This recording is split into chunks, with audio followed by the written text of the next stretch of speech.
हरिः ओम् नमः सर्वेभ्यः। अष्टाध्यायी परिचयः इत्यत्र अद्य एकपञ्चाशत्तमः पाठः। अद्य अस्माकं वर्गस्य षष्ठं प्रकरणं प्रारभ्यते। अस्मिन् प्रकरणे 10 पाठाः वर्तन्ते। तेषु अद्य प्रथमः पाठः।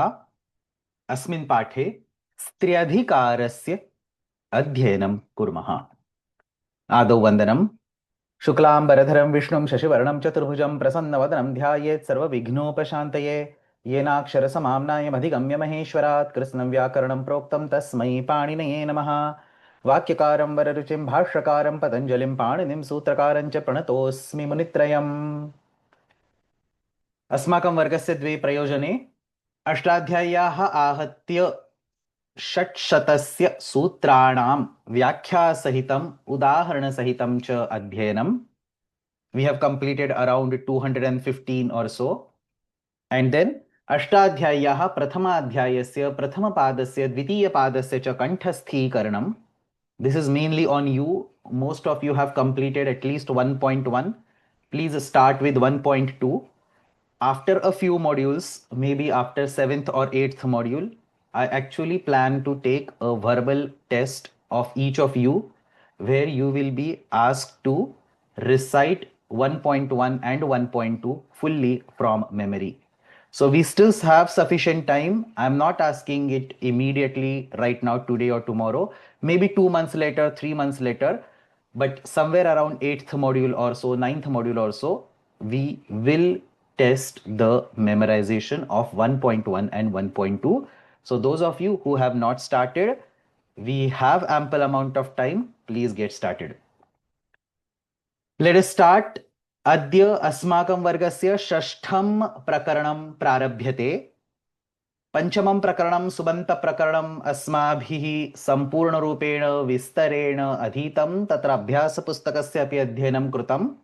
इदानीम् अग्रे अस्मिन् षष्ठे प्रकरणे 10 पाठाः ये सन्ति तत्र 3 विषयाः अस्माभिः पठ्यमानाः वर्तन्ते. स्त्रीप्रत्ययाः, कारकप्रकरणं तथा च विभक्तिप्रकरणम्. सामान्यरूपेण लघुसिद्धान्तकौमुद्यां तथा च सिद्धान्तकौमुद्यामपि स्त्रीप्रत्ययाः इति पृथक् प्रकरणमस्ति. तथा च कारक तथा विभक्ति एतयोः एकत्र रूपेण एव एकं प्रकरणं क्रियते. लघुसिद्धान्तकौमुद्याम् अस्य प्रकरणस्य नाम विभक्तिप्रकरणमिति दत्तमस्ति. सिद्धान्तकौमुद्याम् अस्य प्रकरणस्य नाम कारकप्रकरणमिति दत्तमस्ति. परन्तु एकस्मिन्नेव प्रकरणे यत्किमपि नाम स्यात्, परन्तु एकस्मिन्नेव प्रकरणे द्वयोः अपि विषययोः अध्ययनं क्रियते. तत्र किञ्चित् काठिन्यं वर्तते, असौलभ्यम् अस्ति, केचन तत्र दोषाः अपि सम्भवन्ति. अतः अस्माकम् अभ्यासक्रमे अस्माभिः कारकप्रकरणस्य पृथग्रूपेण, विभक्तिप्रकरणस्य पृथग्रूपेण तथा च स्त्रीप्रत्ययस्य पृथग्रूपेण अध्ययनं करिष्यते. तत्र प्रत्येकं प्रकरणस्य कृते 10 वर्गाः अत्र न आवश्यकाः. We have to cover a lot of stuff and we have only 12 modules, 120 classes. So we have to compact, we have to reduce the scope of the course. Therefore अत्र अस्मिन् एकस्मिन् एव प्रकरणे आदिस्थौ द्वौ वर्गौ, टुडे एंड टुमारो, स्त्री प्रत्ययस्य अध्ययनं कुर्मः. तदनन्तरं 4 वर्गाः, एतेषु वर्गेषु कारकप्रकरणस्य अध्ययनं भविष्यति. तदनन्तरं च अवशिष्टेषु 4 वर्गेषु विभक्तिप्रकरणस्य अध्ययनं भविष्यति. Now karaka and vibhaktis are kind of interlinked. So while studying karakas, we will go to vibhaktis once in a while. While studying vibhaktis, we will jump back to karakas once in a while. But I'll try to keep these separate. We will focus on karaka prakaranam first and we will focus on vibhakti prakaranam after that. That is what is going to start in the next week.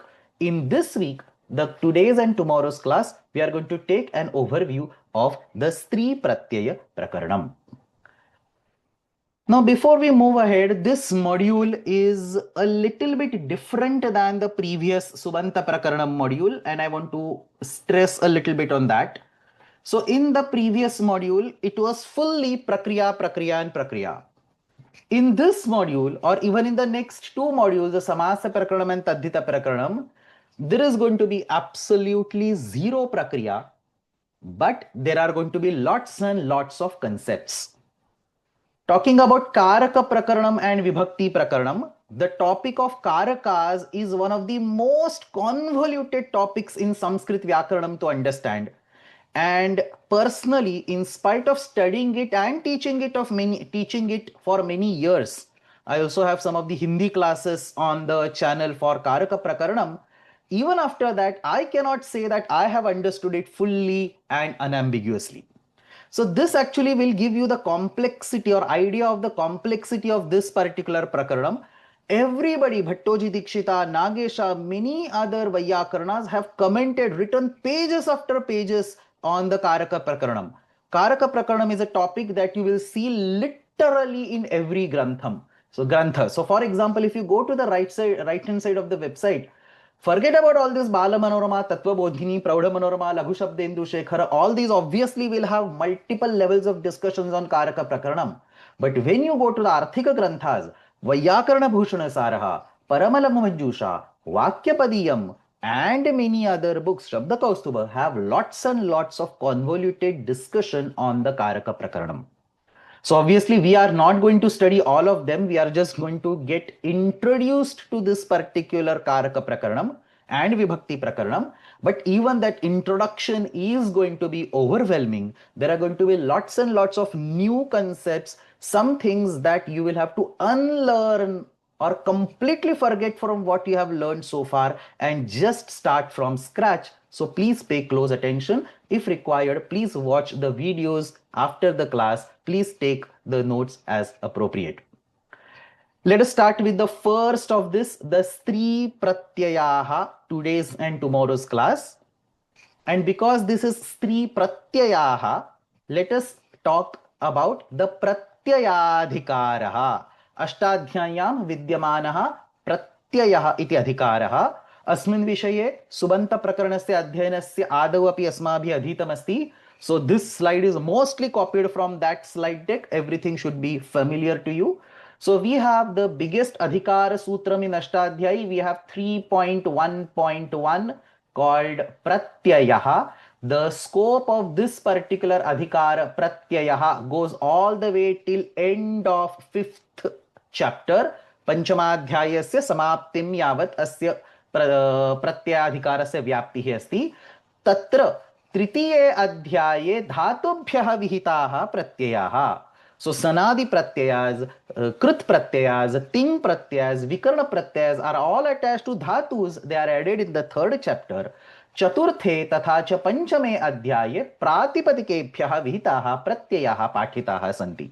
So all the way at the beginning of the 4th chapter 4.1.1 we have Nyap Pratipadikat. We have discussed this sutram in the Subanta Prakaranam. This is the Adhikara Sutram where all the pratyayas for the Pratipadikas are being listed. There is only one sutram that lists all the Su, Au, Jas and so on. So Sup pratyayas. And immediately after that, we get an entire section of the Stri Pratyayas starting from 413 Striyam. So this is the Adhikara Sutram starting from 413 all the way up to 4181. Daiva Yadni Shauchi Vukshi. This particular Sutram. So just before Samarthanam Prathamadva. So up till 4181, the entire Stri Pratyadhikara runs.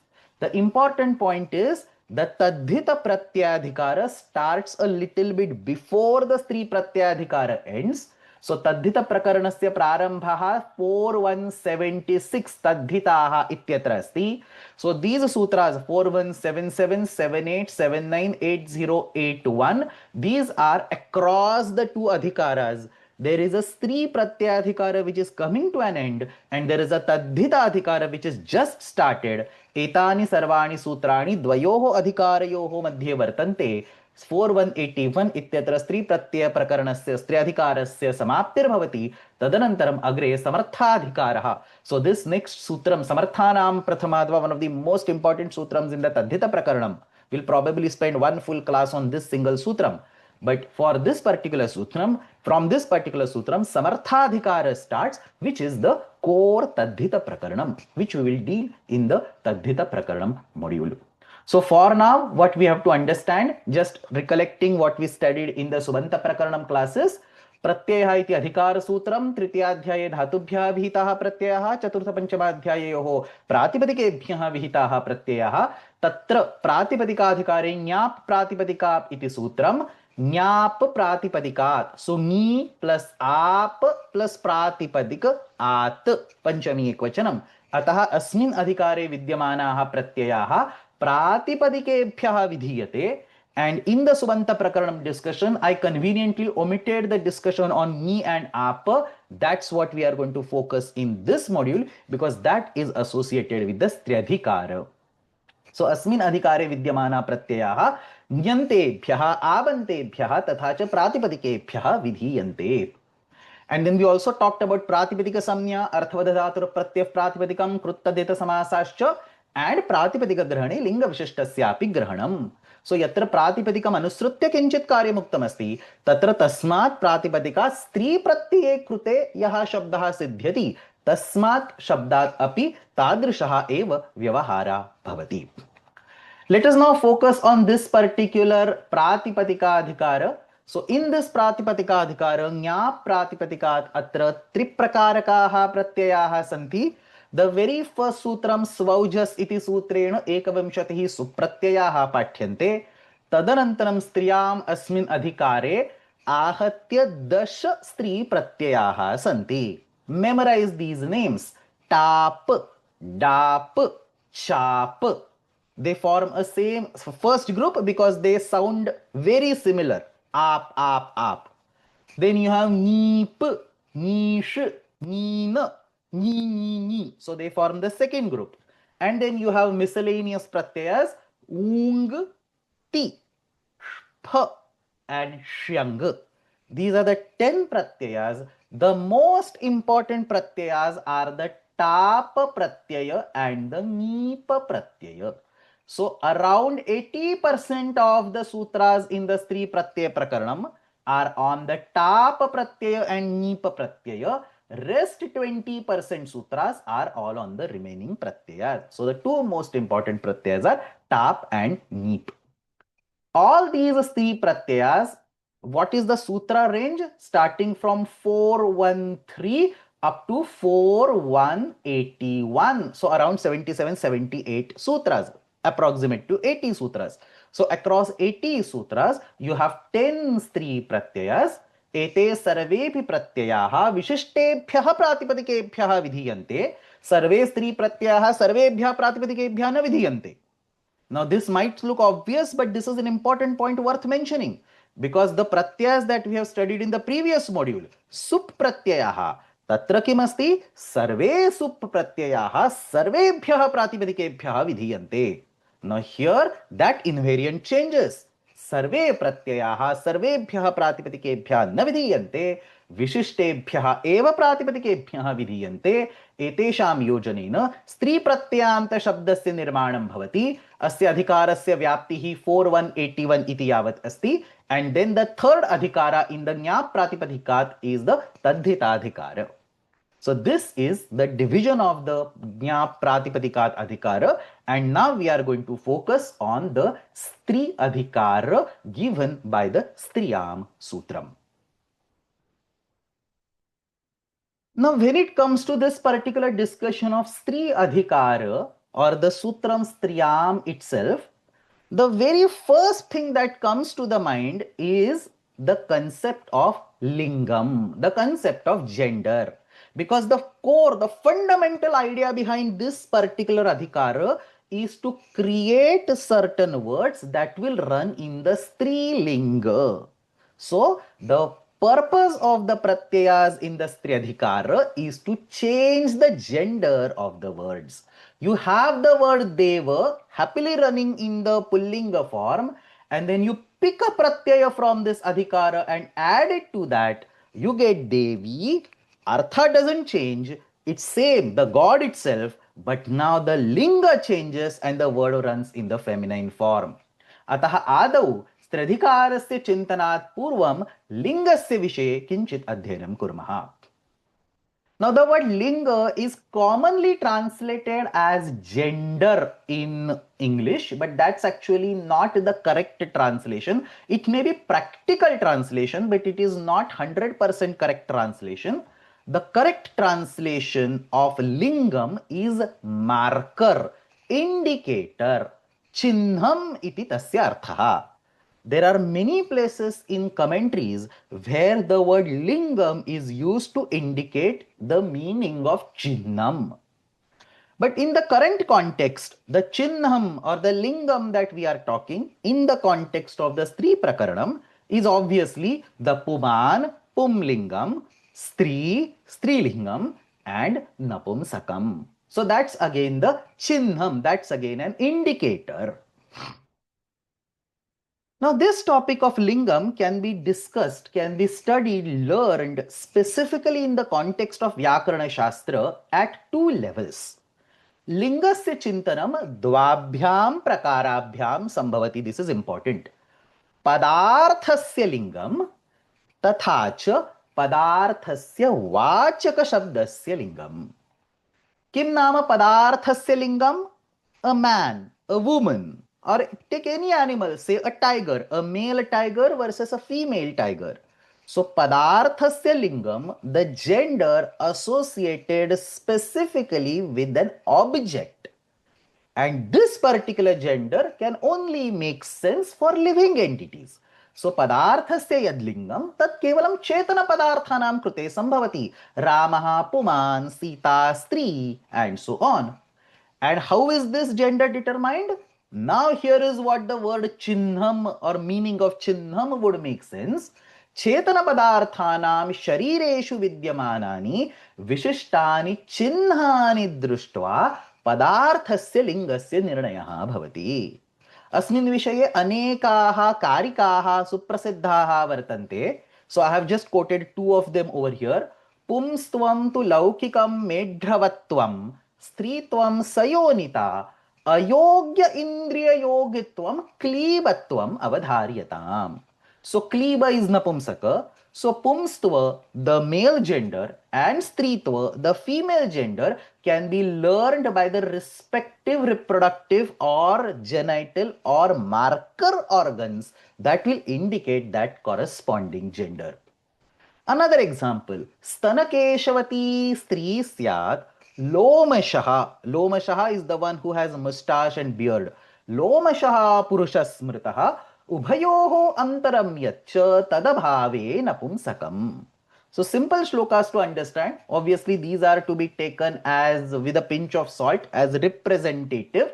Not every person will necessarily have a beard and so on.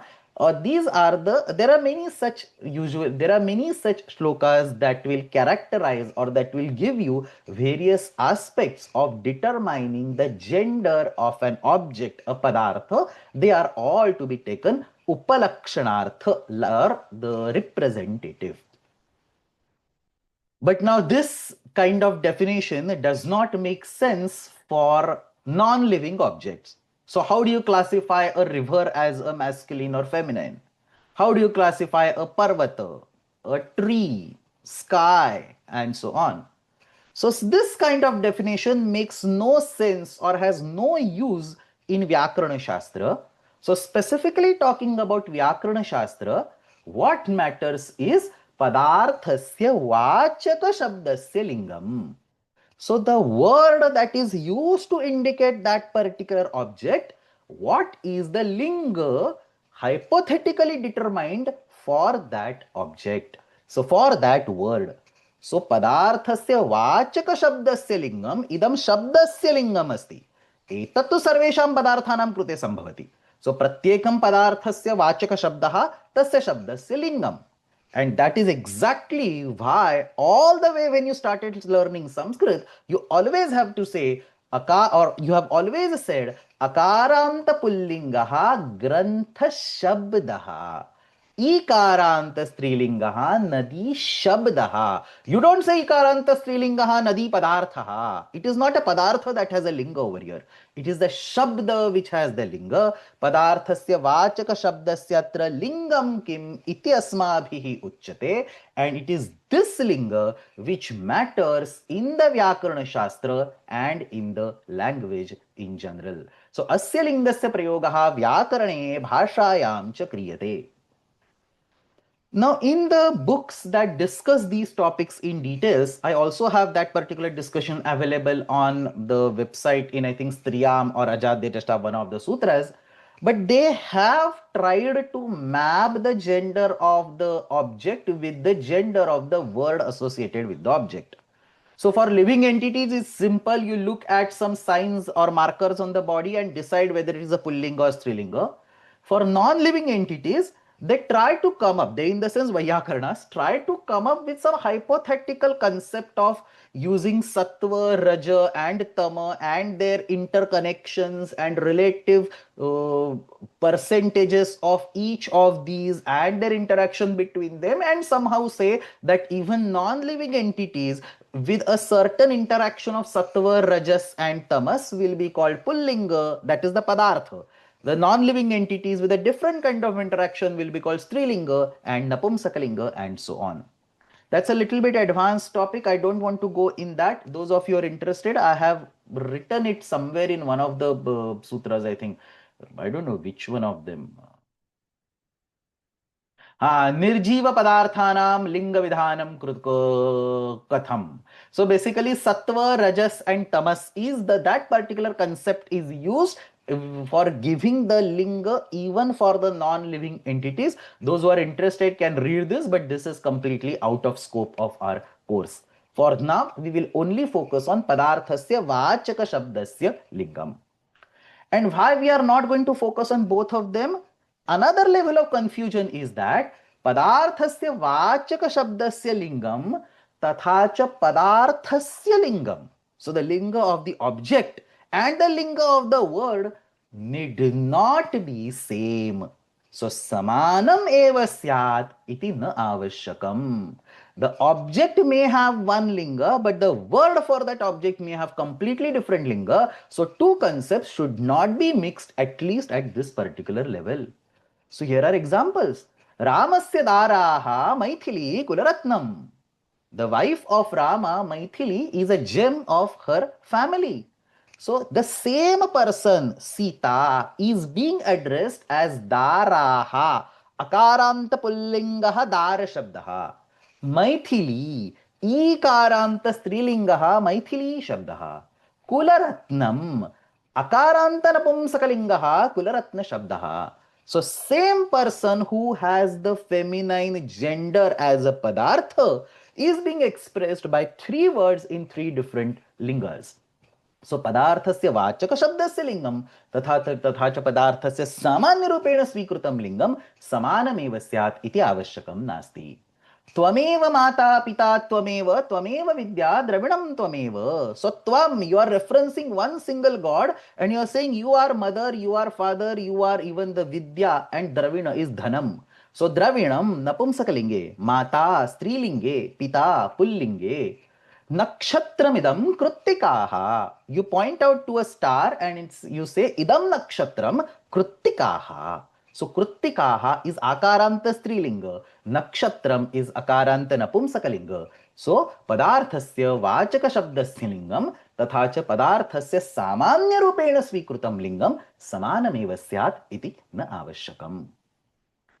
And now because we are focusing specifically on Vyakarana Shastra, पदार्थस्य लिंगम अस्माकं कृते किमपि उपयोगाय नास्ति, पदार्थस्य वाचक शब्दस्य लिंगम किम इति प्रश्नः. So how do you know whether vriksha as a word is pullinga or strilinga?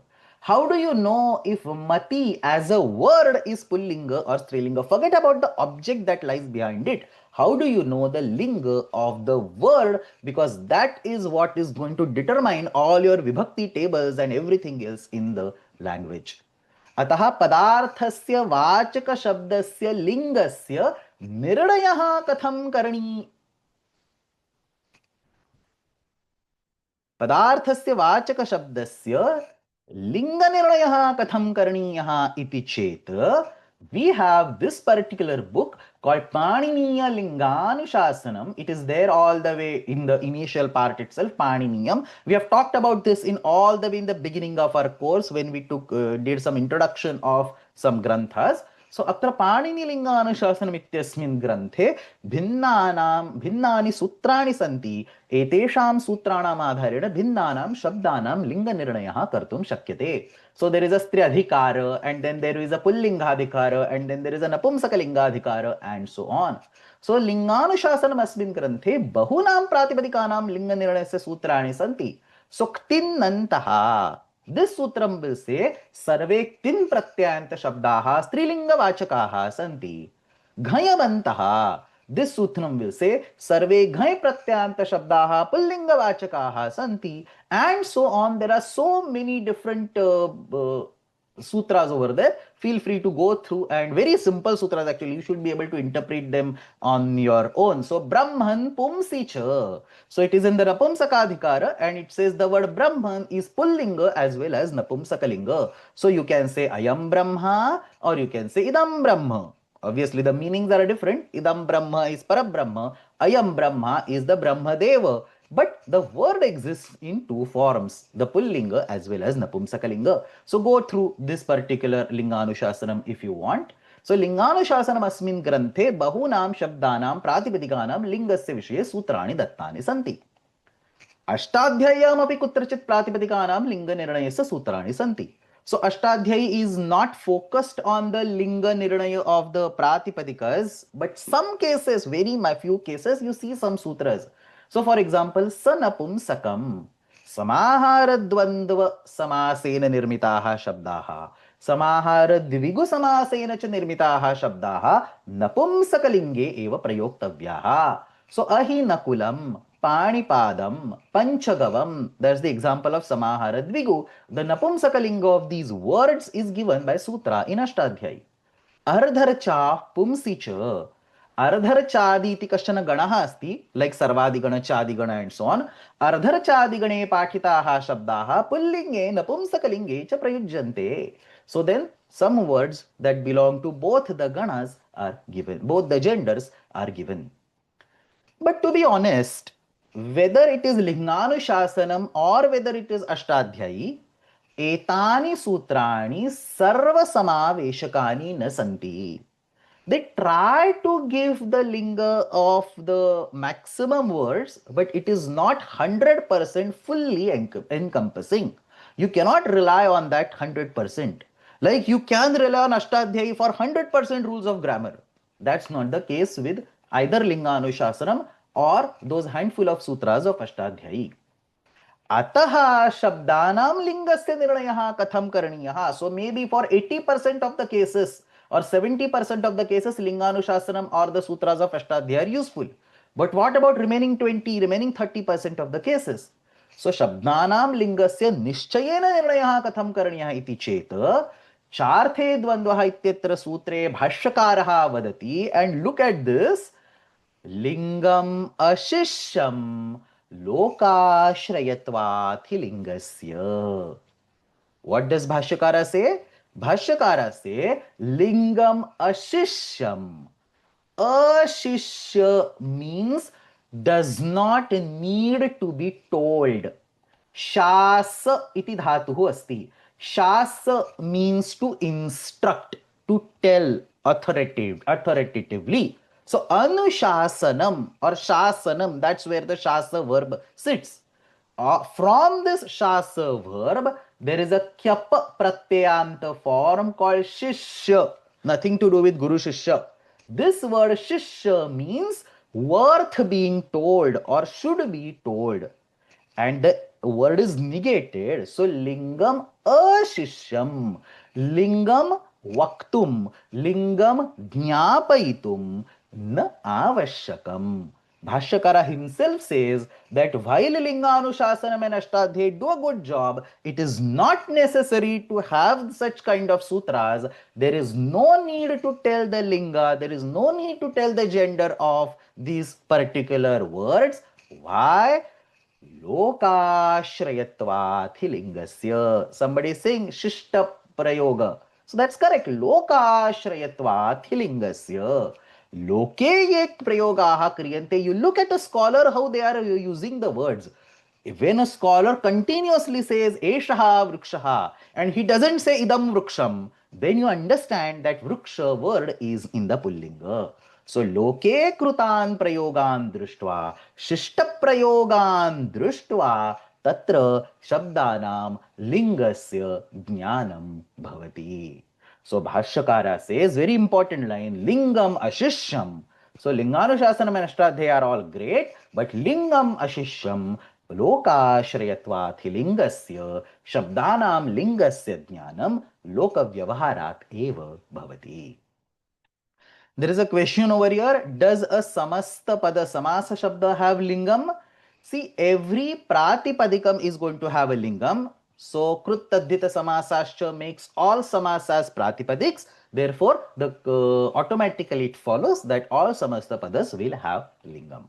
So everything, even avyayas have lingam. It is a linga or it is all the lingas together. I think there is a avyayam, a lingam. There is a sutram all the way at the end. Avishishta lingam, avyayam katiyushmadaha. So avishishta linga means all lingas you can use the same word, no specific linga, but the linga is still there. So undetermined linga is still there. So every pratipadikam will have a linga. Okay, if there are any questions, I'm happy to take, but there are lots of slides and lots of complex stuff going ahead, so I'll run ahead. Now we have talked about Strilinga, or basically understood the concept of the linga of a shabda, and now we are going to keep the Pullinga Vachaka words and the Napumsakalinga Vachaka words aside, and we are now going to talk about the Strilinga Vachaka words. See how the concept is being built. First, we talked about two different concepts like Pradarthasya Lingam and Shabdasya Lingam. We kept Padarthasya Lingam aside and now we are focusing on Shabdasya Lingam. Tatrapi पुल्लिंगम तथा नपुंसकलिंगम इत्येतयोः चर्चा अत्र नावश्यकी अप्रस्तुता अतः तदपि त्यजामः इदानीं स्त्रीलिंगवाचकानां शब्दानां विषये किञ्चित् चिन्तनं कुर्मः. Now this is a very interesting revelation. All of you know this, but this is never thought in the way it is going to be taught right now. So pay close attention. संस्कृते प्रयुक्ताः स्त्रीलिंगवाचकशब्दाः द्विप्रकारकाः सन्ति. अस्त्रीप्रत्ययान्ताः तथा च स्त्रीप्रत्ययान्ताः. The strilinga words that you use in the language are of two types. Some words do not get a stri pratyaya. Other words get a stri pratyaya. So, astri pratyayantaha shabdaha. एते शब्दाः मूलरूपेण एव स्त्रीलिंगे प्रयुज्यते. एतेषां निर्माणं कृत् प्रत्ययैः भवति, उणादि प्रत्ययैः वा भवति. तत्र स्त्री प्रत्ययाः न आवश्यकाः. And because they are, by somebody is giving an example, Lakshmi, that is a very classic example. We studied that while studying the Subanta Prakaranam. It is made from Unadi Pratyaya. Other examples are also very much possible. I am going to show many such examples. But because these words are not made of Stri Pratyaya, because these are Krut Pratyayanta words or Unadi Pratyayanta words, they are automatically pratipadika samyaka by arthvadadhatura pratyaya pratipadikam or kruttadhita samasascha. So, not all strilinga vachaka words by blanket or by default are going to get pratipadika grahane linga vishishtasyapi grahanam.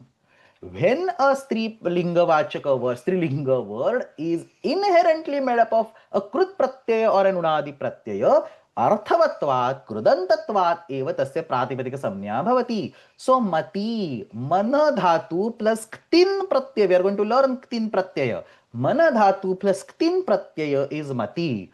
Buddha plus tin is buddhi, shakti, and so on. So all rasva ikaranta strilinga words that you have studied, most of them or all of them fall in this category, ktin pratyayanta words. Kruti, Dhriti, and so on.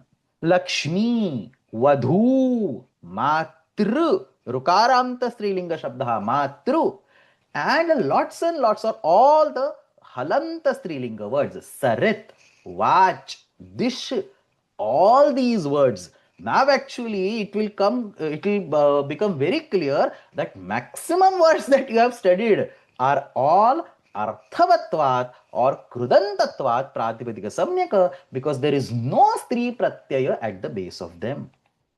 The second category is actually minor. स्त्री प्रत्ययान्ताः स्त्रीलिंगवाचकाः शब्दाः, एते शब्दाः प्रातिपदिकेभ्यः स्त्री प्रत्ययस्य प्रयोगं कृत्वा सिद्ध्यन्ति, अतः एते साक्षात् प्रातिपदिक संज्ञकाः न. We have studied this. प्रातिपदिक ग्रहणे लिंग विशिष्टस्यापि ग्रहणम् इति परिभाषया एतेषां प्रातिपदिक सदृशम् एव व्यवहारः भवति. And the examples are bala, bal plus tap. So there is a tap pratyaya. Nadi, nada plus neep pratyaya. Kuru, kurru, rasva ukara plus ung pratyaya. Savarna dirgha is happening. Yuvati, युवन नकारांतः पुल्लिंगः शब्दः plus ti pratyaya. So ti is one of the 10 stri pratyayas. So in this way, these particular examples are stri pratyayant strilinga vachaka words. अनेन प्रकारेण भाषायां प्रयुक्ताः स्त्रीलिंगवाचक शब्दाः द्विप्रकारकाः अस्त्री प्रत्ययान्ताः, which is actually majority, because all halanta words are astri pratyayanta.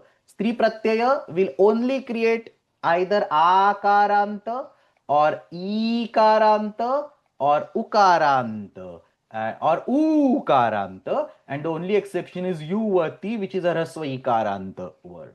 So a, e and u mostly. So maximum words that you have come across even in the previous module, the strilinga vachaka words, are all stri pratyaya, astri pratyayanta words, and then you have words like bala, nadi, kuru, yuvati, and so on are stri pratyayanta. Even words like vadhu, chanchu, and so on are also, I think chanchu sits in this second category, but vadhu, for example, is non-stri pratyayanta. It is an unadi pratyayanta word. So many words that, or maximum words that you have come across, are all astri pratyayanta strilinga vachaka shabdaha. Now one question may come over here, and if it doesn't, it should. Very few people will actually discuss this particular topic, but it is a very fundamental question, so I want to spend some time on that. The question is, and let's put it in form of a student and teacher dialogue. So the student says, Acharya, स्त्री प्रत्ययाः किमर्थम् आवश्यकाः? So the student is putting an axe on the very base itself. Why you need this entire prakaranam? And what is the rationale? What is the logic? The logic is that yatha, mati, matru, sarit, vach, इत्यादयः शब्दाः स्त्री प्रत्ययान्ताः न सन्तः अपि अवश्यं स्त्रीलिंगवाचिनः सन्ति. So you have words like mati, matru, and so on, which are not stri pratyanta. Lakshmi, for example, not stri pratyanta, but they are strilingavachi words. So then let's do the same thing for others. Tathaiva, bala, nadi, ityadinam vishaya api tathaiva chintayamaha. Why do you want to break the word bala as bala plus tap? Why do you want to break the word nadi as nada plus neep? What is the problem if you treat bala as avyutpanna, just arthavad shabdaha? So arthavadhatura pratyah pratipadikam ityeva pratipadika samnya. Evameva nadi अर्थवान शब्दः. सो अर्थवदधातु प्रत्यय प्रातिपदिकम् इत्यनेनैव तस्य प्रातिपदिक संज्ञा भवितुम् अर्हति. अतः एतादृशानां शब्दानां कृते अपि अर्थवत्वात् एव किमर्थं प्रातिपदिक संज्ञा न क्रियते? तत्र बाल प्लस ताप, नद प्लस नीप इति प्रकृति प्रत्यय विभागः किमर्थं कल्पनीयः इति प्रश्नः. Anybody wants to talk or give a try at this? And the answer is going to surprise you all. I'll wait for 30 seconds. Anybody who wants to, Vidyaji, you have a question or you want to answer this? उत्तरं नास्ति महोदय, प्रश्नः स्यात्। तत्र बाला इत्यत्र तु बालः इति अस्ति पुल्लिङ्गे, बाला इति तस्य स्त्रीलिङ्गं भवति। तथा एव देवी इत्यादिकं। नदी इत्यत्र तु नद इति न श्रुतपूर्वः। नद इति अपि शब्दः अस्ति, ब्रह्मपुत्र नद, शोण नद. So some rivers are not called nadi. So there is a river called Shona. You don't call it nadi. You say Shona nada. You don't say Brahmaputra nadi. You say Brahmaputra nada. So in the classical literatures, nada is a huge river. That's called nada. But we are going to talk about but this question, you park it for a minute. Somebody is saying Brahmaputra is Pullinga, because I'm going to talk about this particular later in the next slide. Okay? Okay. Maybe you raised hand earlier. I saw it right now. Anyway. Umaji. नमस्कारं महोदय। यु स्त्रियाख्यां नदी इति संज्ञा विधीयते किल? गी संज्ञा अपि विधीयते। That is a nadi samnya. That has nothing to do with the strilinga words, right? Yu samnya striyakhyu nadi is dirgha ikaranta strilinga word. दीर्घ उकारांत स्त्रीलिंग वर्ड. एतेषां स्त्रीलिंगत्वस्य विषये प्रश्नः नास्ति, स्त्री प्रत्ययान्तत्वस्य विषये प्रश्नः अस्ति. अवगतम्? Mati is also strilinga, Matru is also strilinga. That is not being questioned. Why do you have two different classes like non-stri pratyayanta strilinga words and stri pratyayanta strilinga words? Why don't put everything in the same bucket of non-stri pratyayanta strilinga words? Somebody saying vyutpatyartham, but then that's not really, I mean, don't give the vyutpatti. What is the problem? Okay, so I think there are a bunch of irrelevant answers. So let me just not read them and talk to come up with the correct answer. The answer is actually fascinating. It is so basic. You all know this answer, but you are not able to recollect. The answer is Ashtadhyayam pathitaha stri pratyayaha vyakarana prakriyartham upadishtaha santi. Panini wants to give a specific karya in Ashtadhyayi for tapa pratyanta words, dapa pratyanta words, chapa pratyanta words, and so on. Therefore, he creates this artificial set of pratyayas so that he can give a karyam later on for Subanta Prakaranam and so on. See, such a basic thing, entire Ashtadhyayi is all about Prakriti and Prakriteya. It's such a simple thing. So take the sutram halgyabhyo dirgha sutisya pruktam hal. This particular sutram has ni as a reference, has ap as a reference. This reference points to neep, nish, gin, ta, bdap, chap, and that is the reason why nadi prathama ekvachanam becomes nadi, but Lakshmi, which is not a stri pratyanta word, prathama ekvachanam becomes Lakshmi. There is no sutram to get rid of that visarga. Therefore, Ashtadhyayam, see, such a simple basic things, but we overlook these things. Ashtadhyayam pathitaha stri pratyayaha vyakarana prakriyartham upadishtaha santi. Vishishtanam stri pratyanta shabdanam sandarbhena kutrachit vishishtam karyam uchyate. Neep, nish, gin pratyayanta shabdaha, tap, dap, chap pratyayanta shabdaha तेषां सुबंत प्रक्रियायां सुप्रत्ययस्य हल्ग्याभ्यो दीर्घ सुतिस्य प्रोक्तं हल इति सूत्रेण लोपः भवति. Another example, औङ्गः आपः आबन्त इत्युक्ते टाब्डाप् चाप्. So टाब्डाप् चाप् प्रत्ययान्त शब्दानां कृते औङ् प्रत्यय औट् प्रत्ययोः शि आदेशः भवति. If you take a word like Gopa, we have seen this Akaramta Strilingaha Gopa Shabdaha Parantu Stri Pratyayantaha Nasti. Which Pratyayantaha Asti? We have seen this in the Abhyasa Pustakam. For this particular word, you do not get a Shriya Adesha because it is not Abanta. So Aungaha Apa is not applicable. Ataha Atra Stri Pratyayaha or Stri Pratyayanam Nirmanam Vishishtaha Prakriyaha Manasi Nidhaya Kritam Vartate. Panini is all about prakriya and getting the words derived in the correct format. They just doesn't care about anything else. Okay. With all this background, let us now talk about Stiradhikara. I want to list down some invariants, some important ground rules that will operate in this entire adhikara, and then we will talk about more details about each pratyaya. So we are not going to talk about any sutras today. Only one sutram is what we are going to learn, the Adhikara Sutra, Striyam. We are going to learn that towards the end of the class. But before that, let us talk about the Adhikara, set some ground rules. Ground rules in the sense, what the important points that all the sutras across these particular Adhikara will share. And then we will talk about all these 10 Stri Pratyayas. सो अष्टाध्याय्यां सर्वेपि स्त्री प्रत्ययाः स्त्रियाम् इति अधिकारे पाठिताः सन्ति. This is the स्त्री अधिकारः. It goes to 4181 दैवयज्ञ शौचि वृक्षि एंड सो ऑन.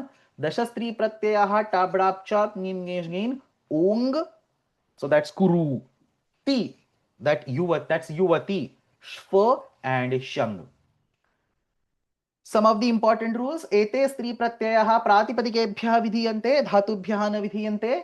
स्त्री प्रत्ययानां योजनेन स्त्री प्रत्ययान्त शब्दस्य निर्माणं भवति, पुनः तस्य प्रातिपदिक संज्ञा भवति. इत्युक्ते प्रातिपदिक सदृशः व्यवहारः भवति. सर्वेपि स्त्री प्रत्ययान्त शब्दाः स्त्रीलिंगे एव प्रयुज्यते. सा देवी, देयर इज अ स्त्री प्रत्ययान्त वर्ड कॉल्ड देवी, so you use it in the स्त्रीलिंग. स्त्री प्रत्ययान्त शब्दाः यद्यपि साक्षात् प्रातिपदिक संज्ञकाः न सन्ति, तथापि प्रातिपदिक ग्रहणे लिंग विशिष्टस्यापि ग्रहणम् इत्यनया परिभाषया प्रातिपदिक सदृशाः एव व्यवह्रियन्ते. प्रत्येकस्मात् प्रातिपदिकात् स्त्री प्रत्ययः विधीयेत इति नावश्यकम्. सो पितृ doesn't get a स्त्री प्रत्यय. मुनि, मित्र, फल, वारी, नदी, मति. नदी and mati are themselves स्त्रीलिंग. Why would they get another स्त्री प्रत्यय? So nadi, mati, so इत्येतेभ्यः कोऽपि स्त्री प्रत्ययः न विधीयते. So I have explicitly given examples. It is not as simple as if there is a pullinga word, add a स्त्री प्रत्यय, it becomes a स्त्रीलिंग. It's not like that. There are very, very fixed rules. So Pitru word will not get a Stri Pratyaya. Muni word, Akar, so these are Pullinga words that do not get a Stri Pratyaya.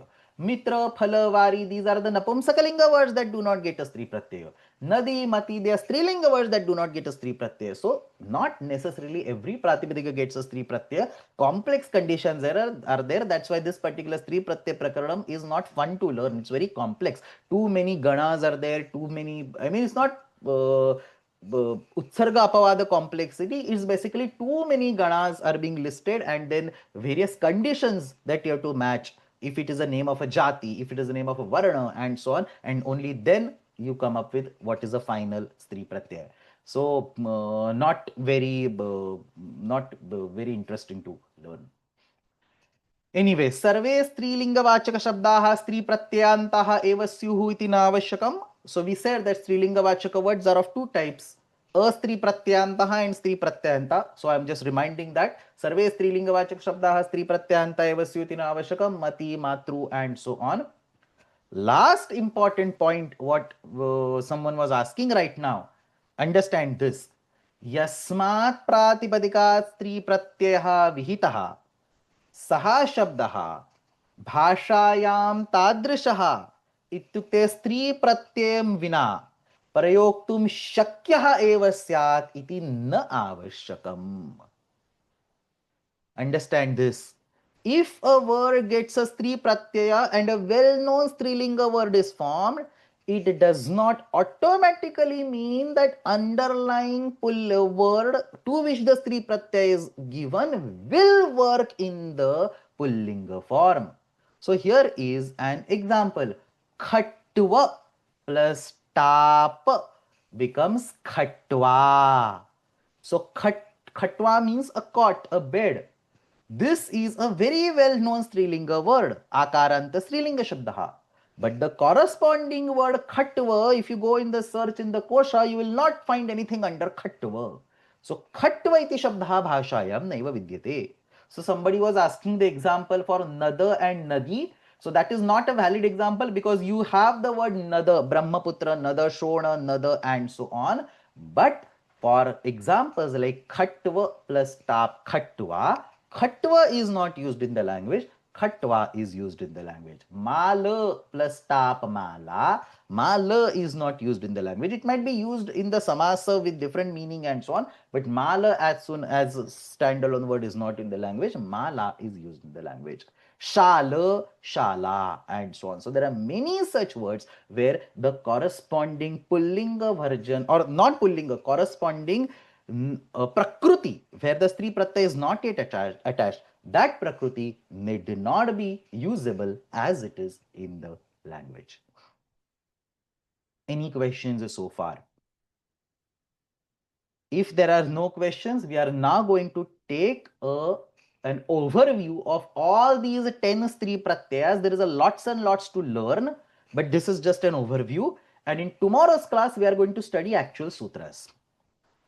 So there is a question to make it tap pratyanta. This arrangement is done. Yes. So to make it tap pratyanta, so that some prakriyas will need that, this particular arrangement is done. So a hypothetical word khatva has been created, not in the language, and tap pratyaya is added to make it khatva. So we need a tap pratyaya because that will be used in some of the prakriyas. So a hypothetical prakriya has been created over here.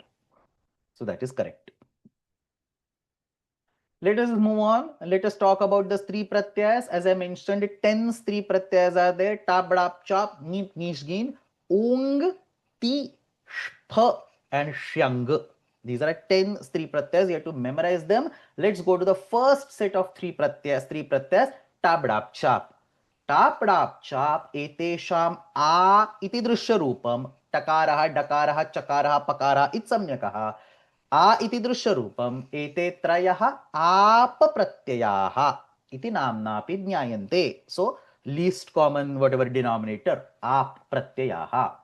एतेषु top इति प्रत्ययः मुख्यतमः. So as I mentioned, one of the tap is one of the most important, one of the two most important pratyayas. So अजाद्य तष्टाप इति सूत्रेण ह्रस्वकारान्त शब्देभ्यः top प्रत्यय विधीयते. Again, not necessarily all hrasvakaranta words, but in general, hrasvakaranta words will get a tap pratyaya. Bala plus tap becomes bala. So hrasva akar aja plus tap becomes aja. So hrasva akaranta shabdebhya tap iti pratyaya vidhiyate. Ayam utsargaha प्रायेण 80% आकारांत स्त्रीलिंग शब्दाः top प्रत्ययाः एव सन्ति. So shala plus tap becomes shala, khatva plus tap becomes khatva, mala plus tap becomes mala, and so on. So most of the words that you will come across are all tap pratyayanta words. The second pratyaya dap iti pratyayah vishishtebhyah nakarant shabdebhyah, not all. That is the actual problem, that you cannot have a blanket rule in the stri pratyaya prakaranam. You always have to say vishishtebhyah. A small set of given words matching a given particular property will get that particular pratyaya. So it's all about enumeration, and therefore it's not fun. So dap pratyayah सामान्य रूपेण विशिष्टेभ्यः नकारांत शब्देभ्यः विधीयते. So you have semen plus dap becomes Seema. So semen plus dap becomes Seema. So that's the dap pratyaya. चाप प्रत्ययः केवलं विशिष्टेभ्यः तद्धितांत शब्देभ्यः विधीयते. So kosal plus yang, there is a tadhita pratyay called yang.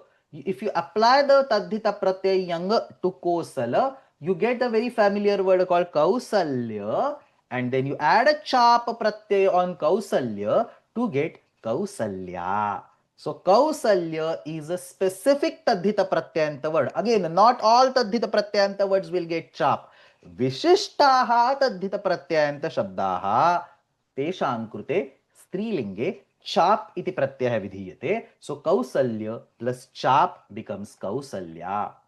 So टाप डाप चाप प्रत्ययन्त शब्दाः एकत्र रूपेण आबन्ताः इति नाम्ना ज्ञायन्ते. So bala is an abant. The final word we are talking, प्रत्ययान्त शब्दाः, सीमा, कौसल्या, एते सर्वे आबन्ताः शब्दाः, एते सर्वे आकारान्त स्त्रीलिंग शब्दाः. So सर्वे आबन्ताः आकारान्त स्त्रीलिंग शब्दाः, परंतु सर्वे आकारांत स्त्रीलिंग शब्दाः आबन्ताः एव स्युः इति न आवश्यकम्. So we have seen gopa word, which is आकारांत स्त्रीलिंग word. Go plus pa plus which प्रत्ययान्तः अस्ति, कृतन्तः कृदन्तः अस्ति. अयम् आकारांत स्त्रीलिंग शब्दः अस्त्री प्रत्ययान्तः अस्ति. अत्र स्त्री प्रत्ययः न विद्यते. So Kilalapa, Gopa, and so on, these kind of words might be Akaranta Strilinga, but they are not Abanta. Parantu Abanta Shabdaha tu Akaranta Strilingaha eva santi. Now I am expecting a question over here if somebody wants to ask. There is a very basic question that even, I mean, almost every class where I have taught this, people have asked this. So I'm actually surprised why this question didn't come up. Like a few weeks ago, I taught this topic to some other class and they also asked this question. So, Reshma ji. नमस्ते महोदय. तत्र कौसल्य अपि अकारान्तः अस्ति, तर्हि तस्य कृते चाप् इति भिन्नं तत्रापि टाप् न योजयितुं शक्यते वा? So this is a very specific question you asked, but what is a general question that you can ask? Tap ityukte a, डाप इत्युक्ते आ, चाप इत्युक्ते आ, सर्वत्र आ एव अस्ति किल, ट ड प च सर्वेषाम् इत्संज्ञा भवति. तर्हि त्रयः प्रत्ययाः किमर्थम्? Why not just one pratyaya? Vidyaji, you have something to say? प्रायेण तेषां पृथक्त्वेन सूत्राणि सन्ति, तेषां कार्याणि भिन्नः स्युः कुत्रचित्. So that is a possible guess, right? Why Panini would not unnecessarily create three different pratyayas. So the very fact that Panini has created three different pratyayas, the first question that should come to mind is why. And same question is going to come for neem, nish, neen, because e. So same question will come over there. Fortunately, answers are same. So tap, dap, chap ityatar trayah bhinnaha pratyayaha kimartham. And if, as somebody says, there is a prayojana of having a chakara and having a takara and having a dakara, what is that prayojana? So let us combine the two questions together and ask, tap, dap, tatha chap ityatra takarasya kim prayojanam, dakarasya kim prayojanam, chakarasya kim prayojanam, tatha cha pakarasya kim prayojanam. Once we have a separate prayojana listed for each of them, and we can see one of the prayojana is required in Bala and other is required in Kausalya and third is required in Seema and so on, this particular question will go away. So what is the question? एतेषु सर्वेषु प्रत्ययेषु इत्युक्ते top डाप् चाप् इत्यत्र दृश्यरूपं यदि समानम् अस्ति तर्हि तत्र भिन्नाः इत्संज्ञकवर्णाः किमर्थं स्थापिताः? So let us start with the pakara, which is common across all. टाप डाप चाप एतेषु त्रिषु प्रत्ययेषु विद्यमानः पकारः संघातग्रहणार्थः. Remember this word, संघातग्रहणार्थः नो चेत् सामान्यग्रहणार्थः अस्ति. संघात means group, samuhah. So in order to collect these three pratyayas in one group, so that you can simply say, somebody is correctly pointing out, you can simply say aap and everything comes together. And why do you want to use the word aap? Aungaha aapaha nyap pratipadikat. So aap iti sanghatah, aap iti samuhah, अस्मिन् समूहे सर्वेषां ग्रहणं भवेत् इति हेतुना अत्र प इति स्थापितम् अस्ति. So he wanted some marker. He cannot ignore a marker because there is also sup pratyaya su aujas am aujas tabhyam bhis. So he cannot ignore these markers because otherwise this ta will conflict with that ta. So he wants one marker over there. He just puts a pa. There is another reason for that. We will see it in one of the slides. But he puts a marker called pa so that the grahanam, the collective grouping can be done. So sanghata ityukte samoha. Remember this word sanghata grahanam. त्रयाणामपि प्रत्ययानाम् एकत्र रूपेण निर्देशं कर्तुं त्रिषु अपि प्रत्ययेषु पकारः अनुबन्धरूपेण स्थापितः अस्ति. अस्य सहायेन त्रयः अपि प्रत्ययाः आप इति सामान्यशब्देन निर्देष्टुं शक्यन्ते. ज्ञाप् प्रातिपदिकात् औङ्गः आपः इत्यत्र इदम् आवश्यकं वर्तते. Fair enough. So call them up. Why do you want to call them tap dap chap? So look at the chakara now. चाप प्रत्यये चकारः उदात्तस्वर विधानार्थः अस्ति. So in most of these pratyayas, the itsamyaka letters perform a fundamental operation of telling you specific swaras. So there is a sutram called 61163 Chitaha. We can go over there. 61. I'll teach this sutram somewhere towards the end of the class. 61 end of the course, the last module probably. Chitaha. So chit pratyayanta samudayasya. So if you have a prakriti and if you have a chit pratyaya, then that samudaya last swara becomes udatta. So understand how Panini Maharshi paid fine attention even to the individual swaras, which should be udatta, which should be anudatta, which should be swarita. So in order to indicate that when you combine Kausalya plus Chap to give Kausalya, antimaha swaraha आकारः तत्र उदात्तः भवेत् इति तत्र इष्यते. तद् ज्ञापयितुं शाप् इति प्रत्यये चकारः स्थापितः अस्ति. What would happen if chakara is not there? Pakara also has a specific swara. So when there is a pakara in a pratyaya, anudattau suppitau at the beginning of 3.1, pratyayaha parascha adyudattascha anudattau suppitau. This particular sutram gives a separate swara when there is a itsamyaka pakara. That is being overridden by paratva or by specificity, and you say when there is a chakara as an itsamyaka letter, the last swara antimaha swara kausalya ityatra vidyamanaha akaraha udattah asti iti ज्ञापयितुं चाप प्रत्यय चकारः अस्ति. So bala ityatra tadrisham nasti because there is a tap pratyaya. सीमा इत्यत्र तादृशं नास्ति because there is a डाप प्रत्यय.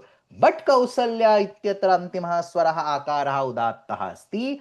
किमर्थमिति चेत् तत्र चाप प्रत्ययः विद्यते. So what is the actual swara combination in Kausalya and Bala and Seema and so on? Out of scope. People usually don't study or don't go into those details. Individual itsamyaka letters have effect on individual swaras. That's all that we want to discuss right now because that is sufficient to understand why chakara is kept over here. So tap तथा डाप प्रत्ययंत शब्दानाम अंतिमः स्वरः अनुदात्तः अस्ति, परंतु चाप प्रत्ययंत शब्दस्य अंतिमः स्वरः इत्युक्ते आकारः उदात्तः अस्ति. So that's about chap. The next pratyaya is a dap. Dap iti pratyaye dakarah kimartham iti chet. This dakara is for a specific grammatical operation. So not just the swara, specific grammatical operation called T-lopa. What is T? Achontyadi T, starting from the last swara up to everything else. That T is removed. That process is called T-lopa. There is a sutram in 6.4 Angadhikara Tehe which says that any bha samyaka anga, any bha samyaka, remember bha samya studied in the Subanta Prakaranam, any bha samyaka anga will undergo a T-lopa when there is a dit pratyaya in front. अग्रे डित् प्रत्ययः इत्युक्ते तादृशः प्रत्ययः यत्र डकारः इत्सम्यकः अस्ति. अग्रे डित् इति प्रत्ययः अस्ति चेत् भ सम्यकस्य अङ्गस्य टिलोपः भवति. So now observe this. You have the word seaman and you add a dap pratyaya. Dap is dita pratyaya. It is present in 4.1. Therefore, yachibham will cause bha samya on seaman. Remember, Swadishva Sarvanamasthane and yachibham is not limited to Subanta Prakaranam. It goes all the way to Stri Pratyaya Prakaranam, Tadhita Prakaranam and so on. You have immense number of use cases in Tadhita Prakaranam as well. So, atra seaman ityasya अजादि प्रत्यय परे भसम्या भवति भसम्यायां सत्यां डित् प्रत्यय परे T सम्यकस्य इत्युक्ते अन् अन् that's the T सम्यक तस्य लोपः भवति सीम half m plus a gives seema as the final word. Paman plus a becomes pama. That's the final word. So atra T सम्यक लोपार्थम डाप इति प्रत्यये डकारः इत सम्यक रूपेण स्थापितः अस्ति. See how deep Panini Maharshi has thought over all this. So seeman plus dap, seem plus a seema. अजादि प्रत्यय परे semen शब्दस्य अचिभम इति भसम्या अस्ति प्रत्ययस्य डित्वात् भसम्यकस्य सीमन शब्दस्य अन इति अंशस्य लोपः भवति. So that takes care of chap, that takes care of dap, and that takes care of pakara. The only thing that is remaining is takara. Takarasya kimapi kutrapi prayojanam nasti.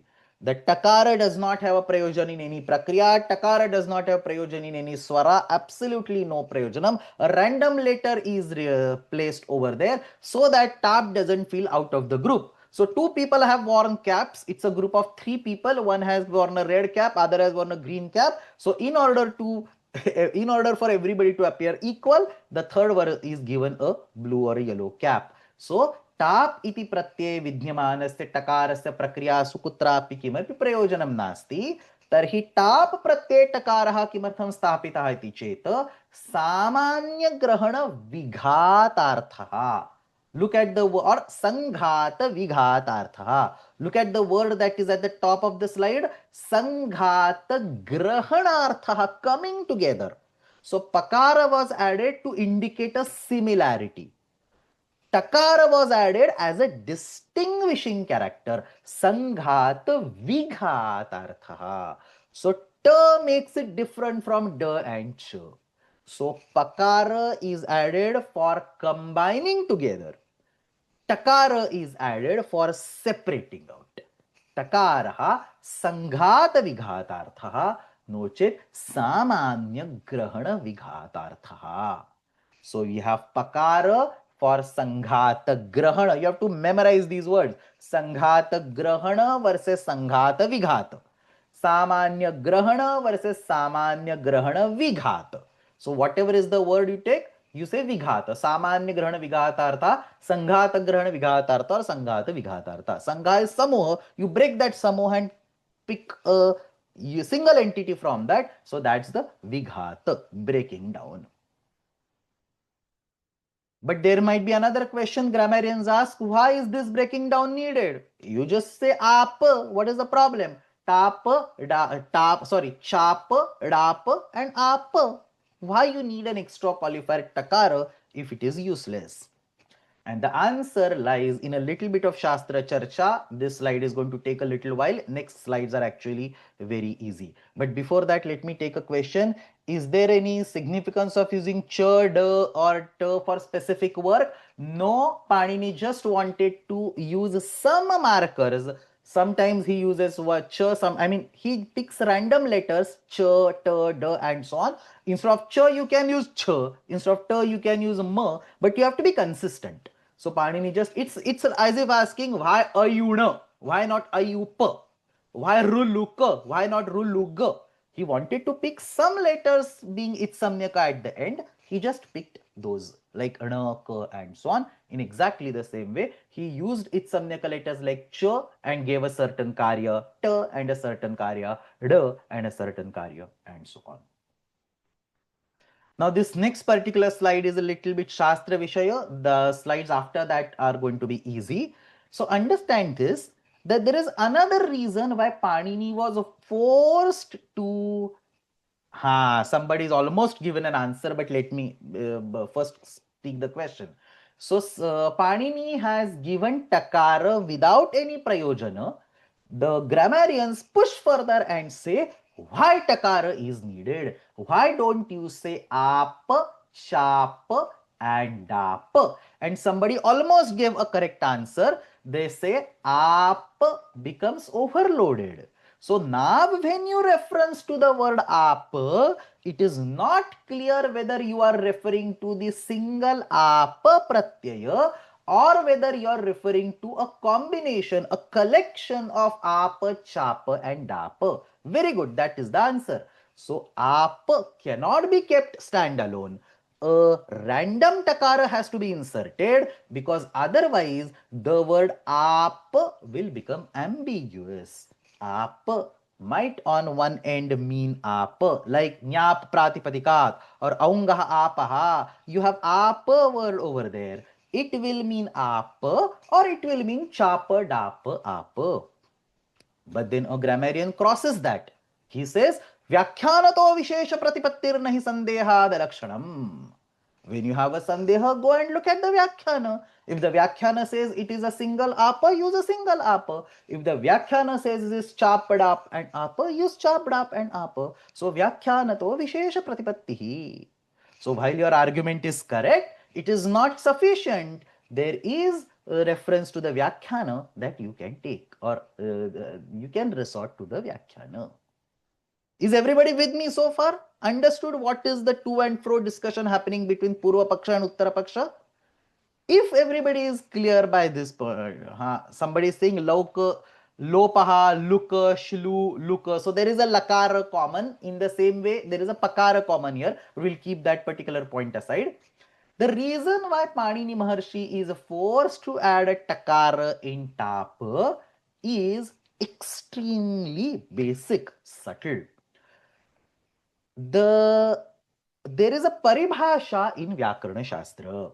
Now the paribhasha I am quoting is from Nagesha's Paribhashendu Shekhara, which comes almost 2000 years later or 2400 years later after Panini's work. But the paribhasha in some or the other form was also there in Panini's time, and Panini has to respect that paribhasha. So in order to respect that paribhasha, Panini was forced to add a takara. So there is this paribhasha. I am quoting what Nagesha's wording is. I mean, how the paribhasha is represented by Nagesha. Obviously, Nagesha is born much later than Panini, but in Panini's time, this paribhasha was there in some or the other way, is what you have to understand. The paribhasha says, Tadanubandhaka grahane na atadanubandhakasya. Understand this. A lot of new things are over here. Tadanubandhaka grahane. Let me show this paribhasha to you. If you go to Paribhashendu Shekhara, in Paribhashendu Shekhara, paribhasha number 83. Tadanubandhaka grahane na atadanubandhakasya. This is the paribhasha. It's very simple actually. There is nothing. Once you understand the meanings, it's very simple. Let me explain what it means. What this sutta paribhasha means is, सूत्रे विद्यमानेन केनचित् शब्देन यदि विशिष्ट अनुबंध युक्त प्रत्ययस्य निर्देशः कृतः अस्ति तर्हि तेनैव शब्देन अधिक अनुबंध युक्त प्रत्ययानां ग्रहणं न भवति. What is the meaning? Let's go slow. Some of you might have understood it. Most of you will probably would not have. Let's go slowly. First of all, understand the word tadanubandhaka. Tadanubandhaka means saha eva anubandhaha yasya na anyaha kopi. So tadanubandhaka word is used to indicate here an entity with exactly one anubandha, like apa, a hypothetical entity. What we are saying is, why not have three pratyas like apa, dapa and chapa? So let us take this hypothetical case and let's pick up the pratyaya called apa. Apa has exactly one anubandha, not more. So that is the only anubandha, na anyaha. Technically, tadanubandhaka can be used for two anubandhas, three anubandhas also. So you have to take the word in the picture. So the word that is of your interest is apa. Apa has only one anubandha. So you say saha eva anubandhaha yasya. Only pakara is the anubandha over there, nothing else. Now understand this. Tadanubandhaka means आप because it has only pakara. Dap is not tadanubandhaka in this context because it has extra dakara. Shap is not tadanubandhaka in this context because it has chakara. So the word tadanubandhaka has to be first fixed, or the definition has to be finalized in the context. If you take the context of apa, why apa? Because in the sutram like aungaha, apaha and so on, you are seeing the word apa. So we take that. Apa word has only one anubandha called pakara. So now tadanubandhaka in the context of the word apa means that which has only one anubandha and not more. Now automatically dap is not tadanubandhaka in that frame of reference because dap has two anubandhas. Chap is not an anubandha in that particular frame of reference. Sorry, chap is not tadanubandhaka in that frame of reference because it has two anubandhas. And what does the paribhasha say? Sutre vidyamanena kenachit shabdena. So aungaha apaha has the word apa. केनचित शब्देन यदि विशिष्ट अनुबंध युक्त प्रत्यय से निर्देशः संभवति. So if you take pratyas ap, dap and chap, then the word ap in aungaha apaha will reference to a pratyaya called ap. So सूत्रे विद्यमानेन शब्देन विशिष्ट अनुबंध युक्त प्रत्ययस्य निर्देशः कृतः अस्ति तर्हि तेनैव शब्देन अधिक अनुबंध युक्त प्रत्ययानां ग्रहणं न भवति. So the same ap, when it is eligible for representing the pratyaya called ap, it will not represent the pratyaya called dap and chap, is the paribhasha. I'm going to go slow and explain this again because most of you probably have not understood this. Let us take a completely different example. There are two pratyayas called yat and niyat. These are two krut pratyayas. We will learn them when we go to the krudanta prakaranam. So in these two pratyayas, yat has only takara. Niyat has takara and nakara as anubandha. So if you take a sutram called yato navaha, yataha navaha. So yato navaha iti sutram. In this sutram there is a word called yata which represents yata pratyaya. Now by the word yata in the sutram yato navaha, should we take yata pratyaya because it is also yata, or should we take niyata pratyaya because it is also yata after nakara goes away? I mean takara will also go away, but before that if nakara goes away it will be yata. So the verbatim yata pratyaya is also yata, the niyata pratyaya is also yata. Which one should you pick? So the paribhasha says, if the word in the sutram matches a pratyaya verbatim, only that pratyaya can be selected, nothing else. So sutre vidyamanena kenachit shabdena यदि विशिष्ट अनुबंध युक्त प्रत्यय से निर्देशः कृतः अस्ति. So yata is a nirdesha with a single takara as the anubandha and no extra anubandhas. तर्हि तेनैव शब्देन अधिक अनुबंध युक्त प्रत्ययानां ग्रहणं न भवति. So that yata will not represent any yata. Such a simple concept, but it is written in a very convoluted way. Tadanubandhaka grahane na atadanubandhakasya. We will come back to this paribhasha later in Krut Pratyaya Prakaranam also, hopefully. But let's take a look right now. Yata tatha niyata iti dvau pruthak pratyayau. Yata iti pratyaya kevalam takaraha anubandha asti. Niyata iti pratyaya takara nakarau anubandhau. Ityukte takarasya sandarbhena yata iti tadanubandhakaha, because that is the only anubandha, nothing else. Niyata iti atadanubandhakaha. अस्यां स्थितौ यतो नावः इति सूत्रे विद्यमानेन यत इति शब्देन कस्य ग्रहणं भवति इति चेत् तदनुबन्धकस्य एव ग्रहणं भवति. अतदनुबन्धकस्य ग्रहणं न भवति, अतः यत् प्रत्ययस्य एव ग्रहणं भवति, ण्यत् प्रत्ययस्य ग्रहणं न भवति. And then apply the same logic. एवमेव यदि टाप् प्रत्यये टकारः न स्यात् इत्युक्ते टाप् प्रत्ययस्य स्थाने केवलम् आप् इति एव प्रत्ययः स्यात् तर्हि औङ्गः आपः, there is a direct match. ஞாப் प्रातिपदिका, there is a direct match. Just like the way yato navaha has a direct match, so it excludes णयत. Therefore, in the same way, aungah apaha with a direct match will exclude dap and chap.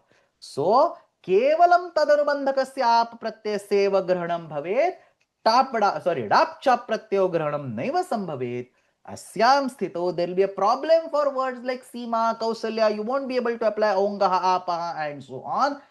That cannot happen, and therefore Panini Maharshi is forced to put an extra takara. Now the only pratyayas are dap, chap and tap. There is no ap pratyaya. So in the sutram aungaha apaha, there is no reference to tadanubandhaka. So this paribhasha doesn't come in the picture, and apa can do a sanghat grahana of tap, dap, chap. The collection can be considered. The argument was complex. Those of you who have understood, great. If you have not understood, I spent literally 15 minutes on that. Please watch the recording. If it is still not clear, I will explain it again in tomorrow's class. You can ask the question again. But please watch the recording before that. So here, samuhe vidyamanayoho dvayoho pratyayoho apekshaya top प्रत्ययः अत्र पृथग्रूपेण दर्शनीयः. किमर्थमिति चेत् अस्याः परिभाषायाः बाधा मा भूत्. अतः अत्र कश्चन रैंडम वर्णः अनुबन्धरूपेण टकारः इति स्थापितः अस्ति. We are running out of time, but I want to finish what I planned for today. 2-3 slides, not more. The next set of pratyas, so that completes tap, dap, chap. The next set of pratyas is neep, nish, nin. E iti tarasya drishya rupam. Out of that, as I mentioned, neep is the most popular one, most commonly used one. So neep iti pratyayah samanya rupena rukaranta shabdebhyah. Datru becomes datri, kartru becomes kartri, hartru becomes hartri, and so on. Not all, pitru and so on, bhatru and so on don't get neep. So that's what I said, that complexity is because vishishtebhyah. So rukaranta shabdebhyah. Then nakaranta shabdebhyah, Rajan becomes Rajni, Swamin becomes Swamini, Dandin becomes Dandini, and so on. And tit pratyanta shabdebhyah, if there is an it samnyaka takara in a pratyay, so for example likha is a dhatu plus lut pratyaya, tit pratyaya is added, the form is lekhana. So there is a tit pratyaya, takara it samnyaka is there. So lekhana is a tit pratyanta word. Tatra ni pratyay krute lekhani iti bhavati. So some beautiful basic words. Why not lekhana? Akaranta shabda asti. Why not it becomes lekhana? Because this rule comes and overrides that basic rule. That tit pratyanta shabda asti. Ataha lekhani iti ni pratyay tatra vidhiyate. Another example, kebhyashchana tadhita pratyayanta shabdebhyapi ayam pratyaya vidhyate. So Indra plus ana, Aindra. When you have ana as a tadhita pratyaya added to Indra giving Aindra, you get neep, Aindri. So vishishtebhyaha tadhita pratyaya. Vishishta completely bases up in the entire stri pratyaya prakaranam. But vishishta tadhita pratyayanta shabdebhyaha atra neep pratyaya krute Aindri iti udaharana rupena dattamasti. Nish pratyaya, the second one, nish pratyaya, mukhya rupena shrit pratyayanta shabdebhya vidhiyate, and there is a group called Gauradi Gana. If you go to the Gana Patha, there is a group called Gauradi Gana. Gauradi Gana, Gaura, Matsya, Manusha. So Gaura becomes Gauri, Matsya becomes Matsi, Haya becomes Hayi, Drona becomes Droni, and so on. That's your nish pratyaya. So nish pratyaya, shrit pratyayanta shabdebhya. So nruta plus shuvana, that's a shrit pratyaya, becomes nartaka, add a nish pratyaya, it becomes nartaki. So if you take other words like lekhak, it becomes lekhika, because there is no shvun pratyaya, there is an vul pratyaya. Likha plus an vul becomes lekhak, then in feminine form it becomes lekhika. But for nartaka, there is no vula pratyaya, there is a shvuna pratyaya. So nruta plus shvuna gives nartaka.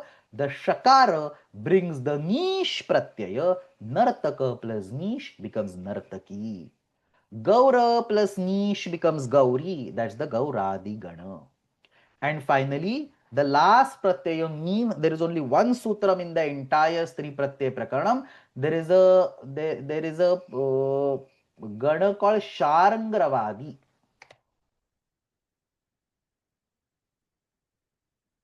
This one, Sharangravadi.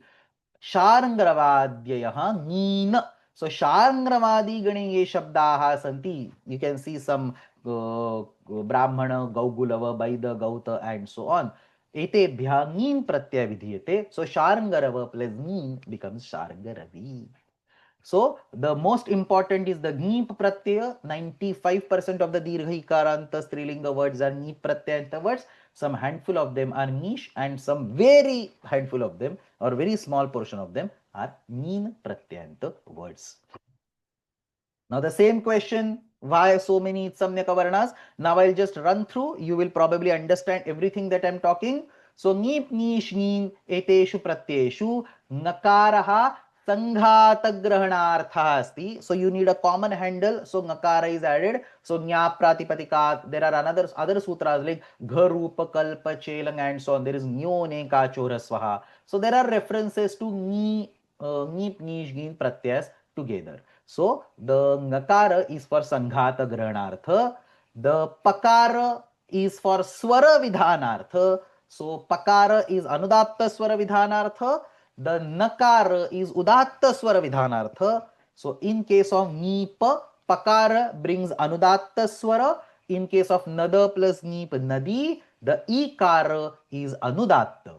In case of Neena, Nakara is Udatta Swara, but it is the first Swara, not the last. So Nit Pratyayanta Shabdasya Prathamaha Swaraha Udattaha Bhavati. So Sharangrava plus Neena Sharangravi Atra Prathamaha Swara Shakarottara Akaraha Udattaha Asti. So essentially the Nakara is for Sanghata Grahana, Pakara is for Swara, Nakara is for another Swara, and remaining Shakara, that's a standalone useless letter added so that Tadanubandhaka Paribhasha does not cause problem.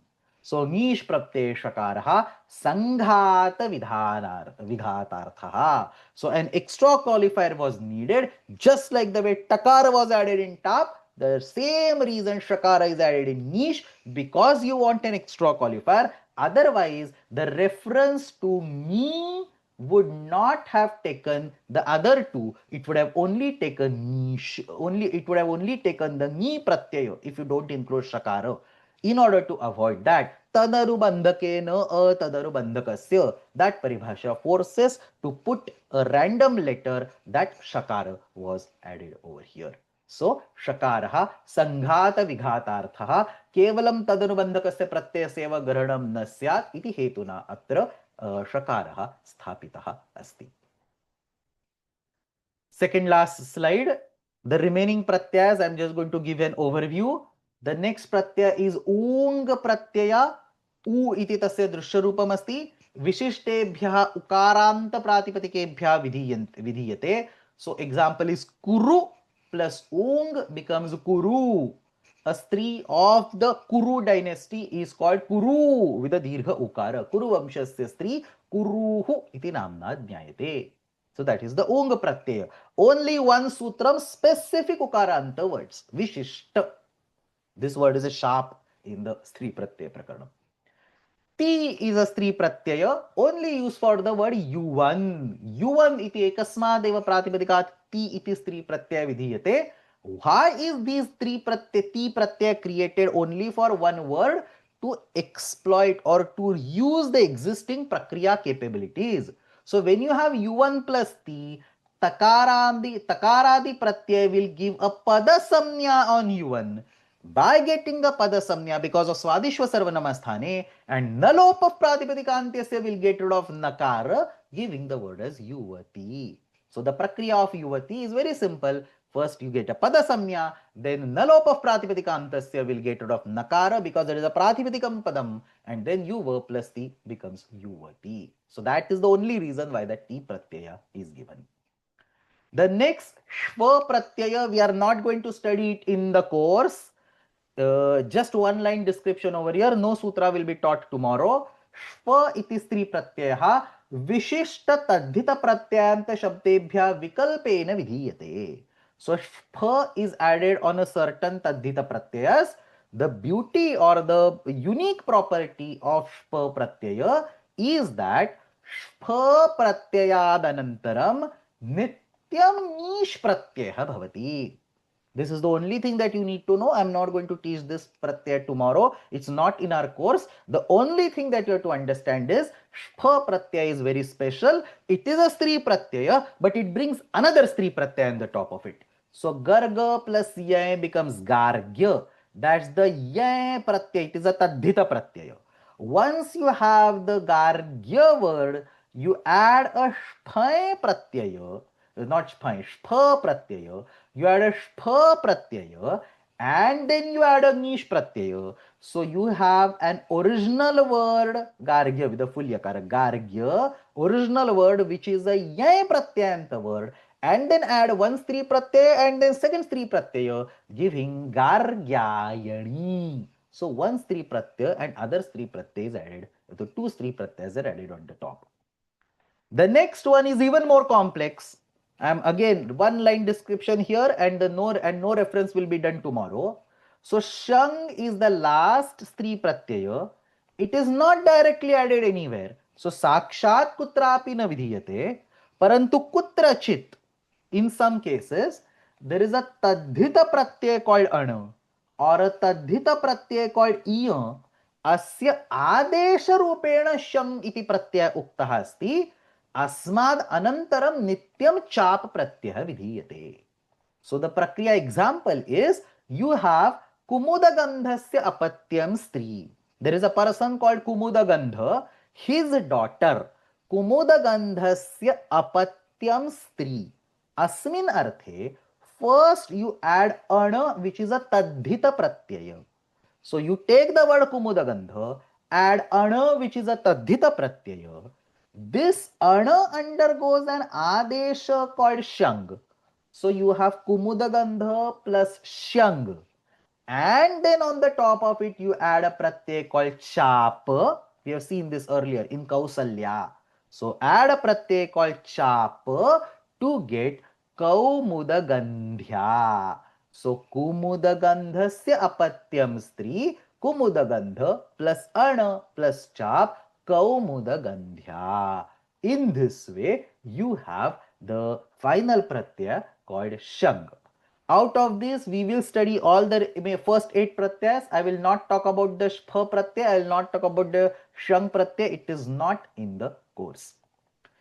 Somebody is asking why not sheep pratyaya. I don't understand the question, but are you proposing a new pratyaya? I don't know. I mean, that pratyaya may not be needed. I mean, the given pratyayas are sufficient over here. And there is a reason why fakara is added over here or shang is added over here. All that is out of scope for this particular introductory course. With this, let's go to the last slide. Only one sutram of our of today's class. Striyam adhikaraha ayam. So this is an adhikara sutra. Sutra number 218 of our course. 413 striyam. Yadita urdhvam anukarmishamaha striyam ityeva tadveditavyam. So idam adhikara sutram asya adhikarasya vyaptihi daiva yadniti yavat vartate. Padacheda is striyam. Going ahead in this course, I will not talk about adhikara, anuvritti and so on. I'll just give padacheda and sutrartha. You are required to figure the remaining things out. I think you have become sufficiently familiar with this process. So adhikara, pratyaya, parasya, prajna, pratipadika and so on. प्रातिपदिकात् परश्च स्त्रियां. So अस्मिन् अधिकारे उक्ताः प्रत्ययाः प्रातिपदिकेभ्यः स्त्रियाम् इत्युक्ते स्त्रीत्वं द्योतयितुं विधीयन्ते. दश स्त्री प्रत्ययाः सन्ति. Example, ङेभ्यो ङीप् is a sutram in this adhikara. ङीप् pratyaya is a स्त्री प्रत्यय. Kartru plus ङीप् kartri and so on. An important point over here is this is a saptami vibhakti striyam. It is not a parasaptami like ikoyan, achi and so on. It is a vishaya saptami. Stritvasya vishaye stritvam darshayitum स्त्रीत्वस्य विवक्षायाम अत्र स्त्री प्रत्ययः विधीयते. So in order to indicate the topic of femininity, use a pratyaya in this adhikara. So it is not a parasaptami like ikoyan, achi and so on. It is a vishaya saptami. That's all about this particular sutram. And now an important announcement about the homework. But before that, let me show the homework. The homework, where is the homework? The format of homework is slightly changed. The question is ekavakyena vakyadvayena va uttarat. Answer in one line or two lines. And then there are 20 questions. So actually it is made simple. Earlier there were essays and long answers and so on. Now it is simple.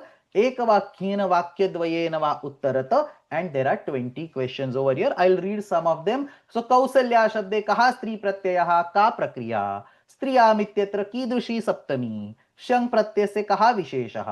नीश प्रत्यय ङकारस्य किं प्रयोजनम्. So 1, 1, 2, 2 lines answers are there. So 20 questions. Now an important point. Specifically for this module. So for the previous module there was Abhyasa Pustakam, so there was no homework. Specifically for this module, each homework of this module is going to consist of 20 questions, each of which is to be answered using 1 or 2 lines. So same format for the remaining 9 classes of this module. The homework is not to be submitted anywhere. The homework will be added to the running doc. Somebody is asking me. Yes, it will be added to the running doc, but it is not to be submitted anywhere. Why? There is a reason. At the end of this module, please pay attention. At the end of this module, there will be a 50 marks closed book test in the live class. Everyone must attend. Any 50 questions from the homework will be asked in the exam. Whatever homework is being given across the 10 classes, I will pick random 50 questions from this homework. It will be asked in an exam. This is a closed book exam. You cannot refer to website, you cannot refer to your notes, you cannot refer to anything. The exam is compulsory. You will have to write the answers in the live class. Same timing, 90 minutes. You will have to write the answers by keeping your webcam switched on without referring to your notes. So this is a different type of exam. I am not going to ask any new question. Every question will be disclosed to you. All the questions from homework, every question just 1 line or max 2 line answers. No essays, no 5 lines, 10 line answers, just 1 or 2 lines answers. Any 50 questions from the homework will be asked. I will not be giving you the answer. So somebody is asking, Uttarani bhavata eva diyante va maya na diyante. I am not going to give you answers. Answers are going to be there in the slide deck. You have to feel free to create your own groups, study individually, study in groups and so on, whatever you want. 50 questions will be given, and this time I am going to put a hard passing marks of 40 because everything is given to you. Nothing is new. All the questions are given to you. Only 50 questions will be asked from that set. You must score 40 plus marks to continue to the next module. All that you have to do is do every homework regularly and memorize the answers. It's as simple as that. Only 50 questions would come, and you, in fact, I expect everybody to earn 50 marks in that particular exam because everything is already disclosed. But at least 40 plus marks to continue to the next module. This time there will be no exception, no leniency. The reason why I am giving this kind of homework is very simple. The Karaka Prakaranam, Vibhakti Prakaranam and Stri Pratyaya Prakaranam are actually very convoluted. I do not want you to write essays one after the other trying to explain tadanubandhaka, tadanubandhaka and so on. Basic concepts must be thoroughly clear across this module, and there is a simple way for me to test that. It's 1122 line answers. That's the reason why this particular format is created for this. Whether you want to do the homework or not, or whether you are smart enough to directly come to the exam and answer, it's completely up to you. Somebody is asking, can we discuss the answers in the group? Yes, you are most welcome to discuss answers on the WhatsApp group. If somebody is enthusiastic, write all the answers and share it with the group so that other lazy people can memorize it if you want. It's completely up to you. I am not going to restrict any discussion on the group, because eventually I want everybody to earn 50 marks. Everybody should memorize all the answers and get 50 marks. That's my goal. So feel free to share the answers. Feel free to conduct your own individual group meetings, classes to discuss these. And it's best if you can do all the homework on your own. If not, it's completely up to you. But I expect 40 plus marks from every participant in the exam. Ratnakarji, you have a question? Namaste, Acharya. Namaste. Is my voice being heard? I don't know. Yeah. The one question, Acharya, the one word Nitya Srilinga Vachinaha. That means where the Pratipadika itself is a Srilinga Vachi Shabda, one Correct. on one side. Correct, And correct. the other side is where the Srilinga Pratyaya is added, that is also a Nitya Srilinga Vachi Shabda. That is also a Nitya Strilinga Vachi word. For example, Nadi and so on are Nitya Strilinga Vachi, because Nadi as it is not used in the Pullinga. But if you take Gopa, then it is not Nitya Strilinga Vachi, because the same word can be used in Pullinga and Strilinga. That's the difference. Secondly, that Nadi Sanya is being given to the Strilinga, like Stri Prachayanta Shabdebhya api Nadi Sangyaka bhavati kalu. Strilinga, there is no reference to pratyas at all. Nitya Strilinga Vachinaha Shabdaha. It is the feminine words like Lakshmi. It is not a Stri Pratyanta word, parantu tasya Nadi Samnya Avashyam Bhavati. And Nadi, it is a Stri Pratyanta word, parantu tasya Nadi Samnya Avashyam Bhavati. So Stri Pratyay is not in the scope of that sutra at all. That's it. And I think one more definition, in fact, I just typed on the chat box. Like Strilinga is that where some Chayanam takes place, some Chayanam doesn't take place, something of that sort I read somewhere. That is not Chayanam, but Chayapachaya is what you wanted something to say. Like that. It's there on the website. Go and you can read 413 Striyam. I have discussed this particular topic, but it's not in the scope of our course, so I wouldn't spend time on that, but you can go and read it. Yeah, there's some concept of mixture of the gunas that happens. Something like that. Correct. Namaskar. Any further questions? If not, I hope the instructions for the homework are clear. There will be a class tomorrow. Tomorrow's class is going to be the only class for the Stri Pratyas. What we are going to do is we are going to learn the actual sutras in the tomorrow's class. The sutra for tap, dap, chap and so on. One sutram or max 2 sutras. And then in the next week, we will start with Karaka Prakarana. Ashtadhyayi जगन्माता यस्य चित्तात् समुत्थिता वेदानामुपकाराय तस्मै पाणिनये नमः शब्द ब्रह्म समाराध्य कृतवान्यो विलक्षणं सर्वाश्चर्यमिदं शास्त्रं तस्मै पाणिनये नमः येन धौता गिरः पुंसां विमलैः शब्दवारिभिः तमश्चाज्ञानजं भिन्नं तस्मै पाणिनये नमः। धन्यवाद।